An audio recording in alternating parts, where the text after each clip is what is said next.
again, the Suns are depleting their draft picks and their second round picks, but you could use those down the line for moving up some spots or even more. And they're acquiring a guy that who knows if he may be there for the long haul. If they move him for Jimmy Butler, we don't know. I mean, he's not had enough salary because Jimmy No, Butler but makes. it's a nice young piece for Miami to take back. Right, but I don't know if you would trade for him. If you're trading for Jimmy, you would have to include Nurk in the deal. Yeah, so that Richards is essentially the replacement before the Nurk deal goes with Miami, et cetera, and on. They were playing Plumlee as the starter until Nick Richards was ready. I think he started in the game he had the double in, and I don't know. Okay, Nurkic is not even in the rotation anymore. He's like the 12th man.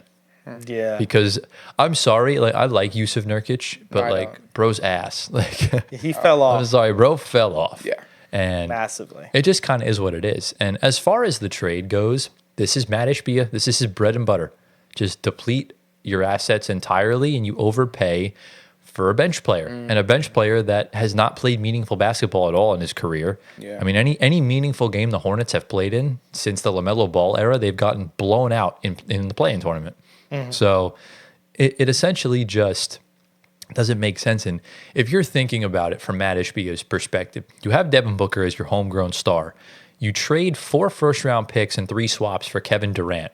So you've already gotten rid of your entire future as far as the rest goes. Then you get rid of even more of that. You get rid of your point guard, the guy that was elevating everyone else on the floor around him and getting your guys paid, as well as your first overall pick center for Bradley Beal, one of 2 players currently in the NBA that's on a no-trade clause, which is still, I don't know why Washington did that, but for a guy that did the same thing as Devin Booker. See, what made Phoenix work was having a point guard. And I'm not just saying a point guard because Tyus Jones is not it, but an actual good point guard. Say what we want about Chris Paul, him not getting it done in the finals and everything like that. He was what that team needed, and they needed a playmaking point guard. And I just think they bit the bullet in the wrong way. So now you've gotten rid of pretty much everything because obviously you lost Chris Paul and Ayton in the Nurkic trade and whatever else came in. You lost Mikal and Cam Johnson in the Kevin Durant trade that originated, and then everyone else around just kind of fizzled out.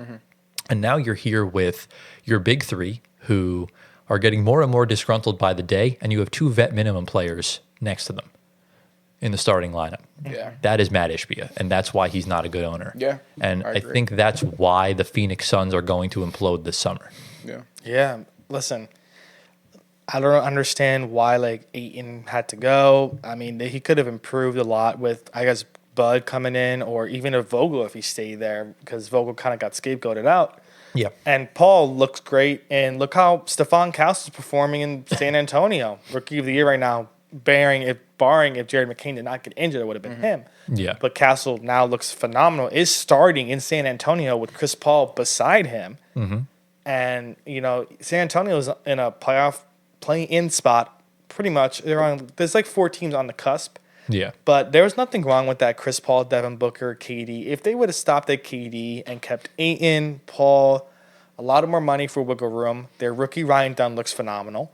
They have positives. As a draft piece, but now your draft picks are depleted for a good foreseeable future. Yeah. And with no draft picks, there's no trades you could make on draft day itself to make other moves. Of course, they could reacquire them by trading Bradley Beal. If you acquire Jimmy Butler, it's kind of probably a swap between contracts, but there's no guarantee Butler will resign in Phoenix. You're taking that risk without him.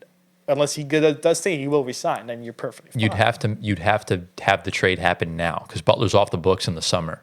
Yeah. And Beal would have to approve it, but it's not going to happen because Miami wants no part of Bradley Beal. Yeah. So Bradley Beal having a no trade clause essentially traps him there. Yeah. And Kevin Durant's got no patience for this shit anymore. If he doesn't see any future with this team, he's requesting out. This is why the Rockets got the picks from us and gave us our picks back. Because we're fine. We have our own future to worry about. We're good. Now, they're in a good situation where they can get into the playoffs this year. I think next season, you look for a trade for either Booker or Durant, and you're fine. And, I liked what Minnesota did with their point guard, barring, I know they're having a rough season, but losing Cat, this was supposed to happen. I think they were ready for this. They were prepared for it. You had a Mike Conley that's aging and not as productive anymore. You draft the heir to the throne and Rob Dillingham. The Suns either should have done that or they should have just traded for a point guard instead of getting Bradley Beal. Yeah. What are your thoughts on this whole thing, Gio? Yeah, man. I mean, it's tough, man, when it comes to the owner of the Suns, because if you have the chance to get Kevin Durant, you get him. Yeah. It doesn't matter what you have to give up. You have to get Kevin Durant. Right. I have no qualms about that. But where he messed up was with the whole Bradley Beal thing. That's the issue.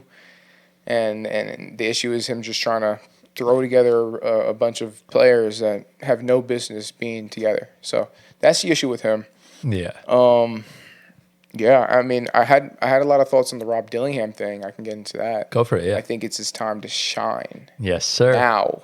Yeah. Starting now. He played well today. Yes. He had Rob good Dillingham, minutes. let's go, baby. Let's go. On the way here, some news dropped from Shams Charania that the Utah Jazz and the Phoenix Suns made a trade. The Suns traded 1 first-round pick in 2031, which is the most favorable one that year, in exchange for 3 first-round picks. So this means that the Suns are stockpiling assets to go and get Himmy Buckets, Jimmy Butler. Yeah, I think that's the main thing. You just hope Beal's included in that deal. And you Man, what's up with us rhyming today? Sorry. Yo, we're on Beal it is today. included in that deal. Beal deal. Listen, good job. that's the only thing I would think. I mean, I guess he kind of gave them a gauge of what they would want if they were to take back Beal, and if he does waive, he probably would waive the no trade clause for Miami. It is one of the 5 teams he would waive it for. You have to give him a lot of picks. That's the only way, because they're taking on more money that he's making than Butler, because of course he'll be off the books. We'll see. Maybe they just want to do something else, maybe not get Butler, or maybe just keep him. We'll see. I don't know. But I think majority think it's going to be Butler regardless. I think they're going to use it for multiple things, to be honest. I think they're going to get rid of 2 in a Jimmy Butler trade, because I know Miami doesn't want Bradley Beal. However, Bradley Beal would want to go to Miami. So how do you remedy that? By doing an extra favor by giving them the 2 first-round picks. Wow. The other first-round pick is going to be used alongside Yusuf Nurkic to get him out of there. Yeah. That's what I think is going to wind up happening. Yeah. So, and I know some people might be thinking like, oh, why did the Jazz do this? The Jazz are going to be, this was a good trade for them. Because in 2031, the Suns are going to be garbage. And Correct. It's the most favorable pick of the Suns, Wolves, and Cavs from the Donovan Mitchell trade and the Rudy Gobert trade. It was a weird, complicated summer of moves. And, Cleveland will be done by then. The Suns will definitely be done. It's really just a matter of Minnesota. But I think the Jazz will be in good position to get a good pick. So... Yeah, exactly. And, never question. I've learned to never question a Danny Ainge move because he winds up proving everyone wrong in the end.